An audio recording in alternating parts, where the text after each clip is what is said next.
So, in the encounter in this video clip, Ben Shapiro loses his usual composure and drops a couple of F-bombs. I must say, I feel his frustration towards the arguments that are being presented.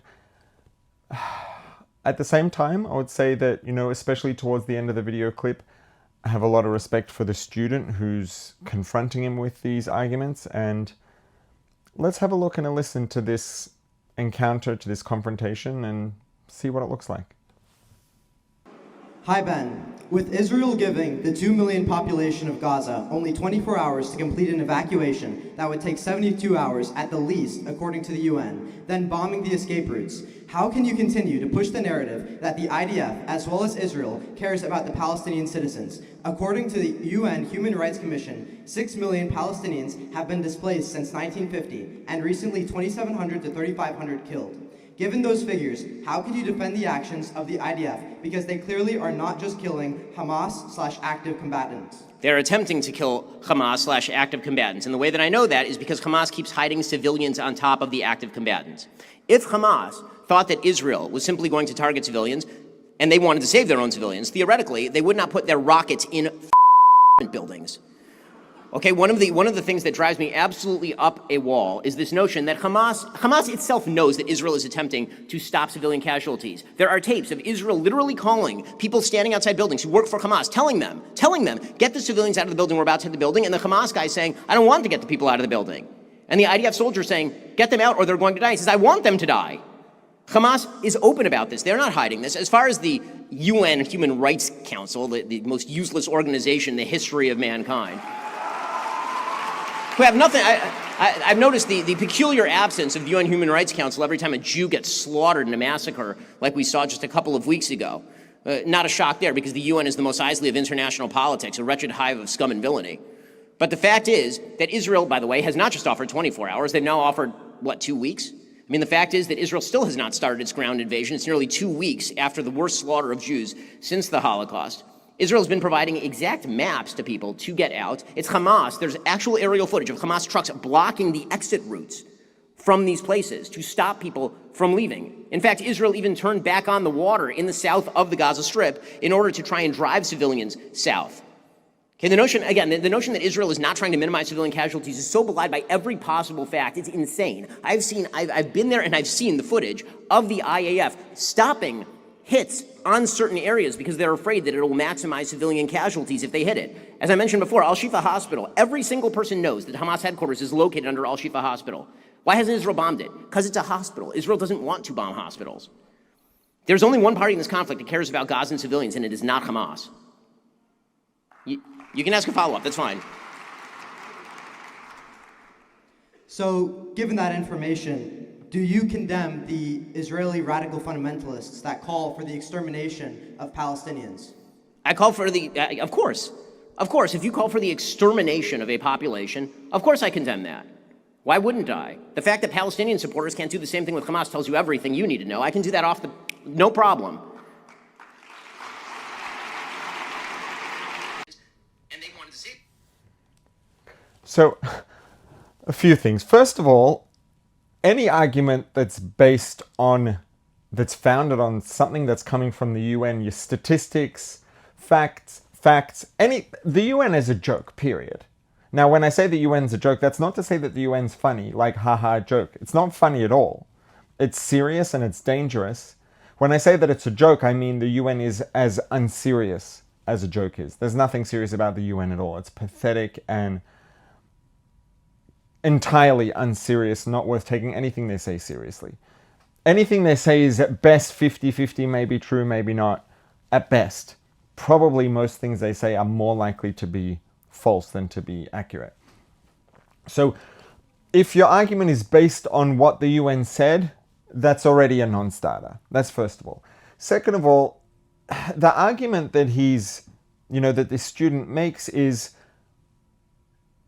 there are two parts here. The first thing he says is, how can you condone the approach of the IDF and argue that the IDF cares about Palestinian civilians? And then the evidence he brings for his suggestion that the IDF does not care about the Palestinian civilians is that they're not only killing combatants in Gaza, non-combatant civilians are being killed. The IDF is killing non-combatants, aka civilians. Yeah, welcome to war. There isn't a war in the history of humanity in which civilians haven't been harmed, haven't been hurt, haven't been killed. There isn't a military force on the planet that has ever only killed combatants, because that's not what war looks like. It is unfortunately a tragic inevitability that in all-out war, civilians are going to be hurt. Civilians are going to be killed. The fact that civilians are hurt and killed is not on its own necessarily any indication of the morality, the ethics, or the intentions of the military force that is, responsible for causing those deaths. The question is, what is their intent? Who and what are they targeting versus who and what is getting hurt? If you think that the IDF is targeting civilians, you're going to have to explain. If you think that the IDF wants to commit a genocide, you're going to have to explain how and why it is that all 2 million people in Gaza weren't dead in 20 minutes, because Israel could have done that with the Air Force if they felt like it, on a whim. And they didn't.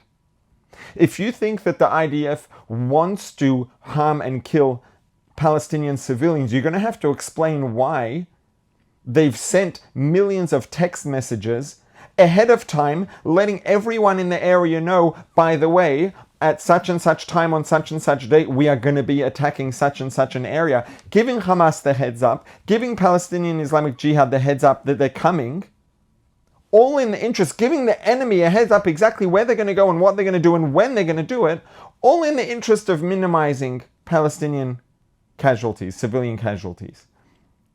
So if you think that the IDF wants to hurt Palestinian civilians, you're going to have to explain the phone calls that they've made. You're going to have to explain the text messages that they send. You're going to have to explain the leaflets that they drop from planes. You're going to have to explain all the times that they've called off attacks. I mean, Ben outlines a lot of this in his response. It's absurd to suggest that the IDF, the IAF, are trying to kill and or harm Palestinian civilians, or even that they don't care. The fact that Palestinian civilians have been killed is an unavoidable fact of war. It happens in every war. And in fact, if you look at the statistics, if you compare this to, this is the most urban of all urban warfares, but if you compare the statistics of combatant to non-combatant casualties, and you compare the statistics here to, the closest examples that there have been of urban warfare, the number of non-combatants who are harmed and killed in this war in Gaza relative to the closest equivalents are actually extraordinarily low. And that's because Israel sends their soldiers in on foot, putting them in harm's way, specifically with the intent to minimize Palestinian civilian casualties, because they could take care of all they want to take care of just with planes from the air and not risk anyone getting hurt. They could turn the whole Gaza into a lifeless parking lot from planes if they wanted to. And they're not doing that. And they didn't do that. They sent in soldiers. Soldiers got hurt. Soldiers got killed. Israeli soldiers went in and risked their lives, and too many of them lost their lives because they wanted to minimize Palestinian civilian casualties. So to suggest that because it's not only combatants that have been hurt and killed, that therefore is evidence of the fact that the IDF doesn't care about Palestinian civilian casualties is that there's no connection, there's no correlation. That's 1 + A = theta. It's three things that have nothing to do with each other. The equation doesn't make sense. It doesn't add up. The fact that non-combatants are killed has no bearing on whether or not the IDF cares about the well-being, the welfare, and the safety of Palestinian civilians. You have to look at what are they doing, what's the approach, could they be doing anything differently? And the answer is they could be doing things differently. They could be more aggressive, do it with lower risk to their own people, and a lot more Palestinians would be hurt and killed in the process, but they're not. And I mean, Israel has, since the beginning and since before in past wars, been giving a heads up, letting people know where they're going to attack, when they're going to be attacking. And when people have tried to flee, Hamas have stopped them from leaving. I mean, there's footage of Hamas shooting people in the back as they're trying to run away. These civilian casualties are not on the IDF. The argument that because civilians are being hurt means the IDF doesn't care is not an argument. You have to look at the context, and the context here is everything. The IDF is going above and beyond, by orders of magnitude, what any other military force in the history of humankind has ever done to try to minimize opposition civilian casualties. Are the civilian casualties zero? No, they never were in war, and they're never going to be. And it is sad, it is a tragedy, but that's got no bearing on the morality or ethics of the IDF. And just, to the credit of the student who asked this question and who's, confronting Ben with this argument, as far as I can tell, it looks like he's listening. It seems like he's, taking in the response and accepting it, measured and really listening and receiving, and kudos to him. All the respect. Like, if he was misled, and that's the reason that he came up with this argument and presented it to Ben, because he had a misunderstanding, and he listened and he heard Ben's response, and and respected Ben's response and took it on board. Good for him. Kudos.